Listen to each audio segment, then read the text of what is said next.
All right, well, welcome back to the iWealth podcast. It's Q3 and time to do a quick little update. So, Isn't it crazy? Q3's in the books, Matt. I mean, here we are. It's going to be Q4. It's nuts of 2023. Like time goes it always fast. seems like it goes faster. Yeah, have kids, and then my clients that have grandkids say have grandkids. Like it even goes, it's another step faster. So it's kind of crazy.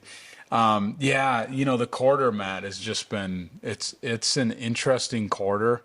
Hard to kind of decipher what's going on because there's some parts that look really good and there's other parts that aren't so pretty. I mean, the S&P 500, most people know what that is, 500 large company stocks. What's interesting is there's a new coin out there, a new name called the Magnificent Seven, and they're technology stocks. It's like Apple, Nvidia, Google, Tesla. Like there's 7 stocks that are out there. So the S&P 500, if you just pulled up a chart and said, what did it do with the first 3 quarters of the year? Yep. It's up 19%. Now it got killed last year, so it bounced back up. It's up 19%. That Magnificent Seven, you pull those 7 out. So the S&P 500, most people don't understand that it's not equally weighted. So there's 500 companies in the index, but it's weighted differently based upon market capitalization. And so those 7 Magnificent Seven outweigh the other ones by a lot. And so you take a look at the other 493 stocks year to date, negative 3%. So the market's up 19, but negative 3 for the rest of the stocks. So 7 stocks have carried it that high.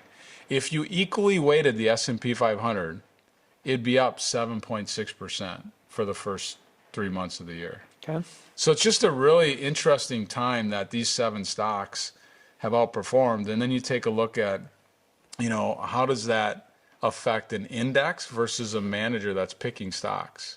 And if you think about a mutual fund manager that wants to beat the index, he or she's going to have to overload Nvidia, Tesla, Google, Apple, these 7 stocks in order to try to outperform. And it just doesn't make sense because somebody's going to get burnt. And since the end of the quarter, those 7 stocks are all down. So we're in a pretty volatile time with this market right now. It's an interesting time. Yeah. That's what's making you confused. Yeah. So on the flip side of it, right? That's what's happening with the technology. What about like the oil and all of that? What's happening there? Yeah, and obviously, unfortunately, we're seeing what's unfolding in the Middle East. With Israel, and our hearts go out to those men and women and families over there. But oil ticked up a little bit. Yep.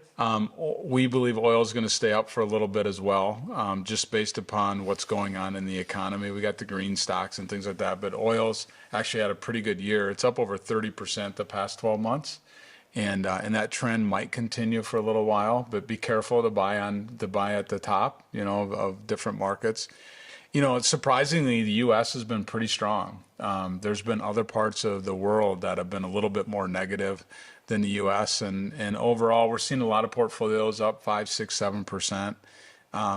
What's really interesting is inflation. Everybody's worried about the Fed and raising rates, and we believe there could be another quarter point raise at some point. But when you take a look at inflation, it's coming down. Like things are coming down. And it was just said to me the other day by one of our money managers. He said, if you're young and you're looking at a higher interest rate, so like it's nice if you have money and get a 5% CD, but your mortgage is also 7.5%. If you're young and all you knew over the last 15 years is 3% mortgages, they're saying higher forever. Like they don't think they're ever going back. And if you're middle ages, you're saying higher for just a little bit longer. We think interest rates and stuff are going to go down. And if you're in your 60s plus, you're probably saying it's normal. I mean, if you're in your 60s, you went through the 70s and you saw, 18% mortgages and 20% CDs and things like that. So I think it's healthy. I think we're in a more normal period. The economists we follow believe that a recession will happen next year, that they think it's going to be first quarter. I'll say this, they don't know any better than anybody else. But 5 to 10%, maybe a little bit of a pullback, and then some movement from that standpoint. But who knows, right? Who knows? Yeah. A lot of information. So with what you've just told me there, for somebody that's a simpleton like me, what do we do with it, right? What is the takeaway to all of that? Well, the question I keep getting asked is, Brad, no risk is paying 5%. Bonds or CDs or whatever is paying 5%, no risk. In the past, that used to be 1. So should I just buy no risk? Why would I invest in the stock market? Yeah. Well, we believe the stock market and know the stock market outperforms 5% long term. Yep. And we believe that that trend continues. And price to earnings ratio is how you look at how expensive the stocks are. When you pull those 7 stocks out of the S&P 500, we're actually a little bit below average price PE ratios for the market. Okay. All that said and done, as you say, simpleton, and I know you're not, but all that said and done is we believe a pullback will happen, but then as the Fed starts to cut rates, which we think will be the end of next year, Yep. that's when the next bull market begins. An average bull market runs anywhere from 5 to 7 years. We've have over 18 months now of this bear market that we've been in with the stocks.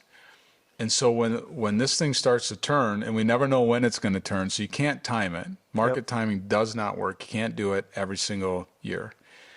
When this thing starts to turn, we think a new bull market is going to come out of this. And forget the politics and forget geopolitical risk and stuff like that. Like, just take a look at stocks.